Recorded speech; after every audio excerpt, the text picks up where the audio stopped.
પંચમહાલના પાનમ ડેમમાંથી પાણી છોડાઈ રહ્યું છે। પાનમ ડેમમાંથી 67,000 ક્યુસેક પાણી પાનમ નદીમાં છોડાયું। પાનમ ડેમના 6 દરવાજા 2.4 મીટર સુધી ખોલાયા। ઉપરવાસમાંથી પાનમ ડેમમાં 68,000 ક્યુસેક પાણીની આવક થઈ રહી છે।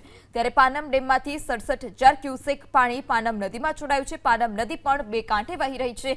ધસમસતો પાણીનો પ્રવાહ પાનમ નદીનું રૌદ્ર સ્વરૂપ પણ સામે આવ્યું। નદી કાંઠે ન જવા લોકોને સૂચના આપવામાં આવી છે। આ સાથે જ કાંઠા વિસ્તારના જે ગામો છે ત્યાં પણ એલર્ટ જારી કરી દેવામાં આવ્યું। પ્રશાસન તરફથી પણ તૈયારીઓ પૂર્ણ કરવામાં આવી છે।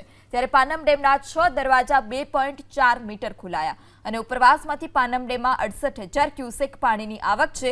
તેની સામે પાનમ ડેમમાંથી 67,000 ક્યુસેક પાણી પાનમ નદીમાં છોડાઈ રહ્યું છે।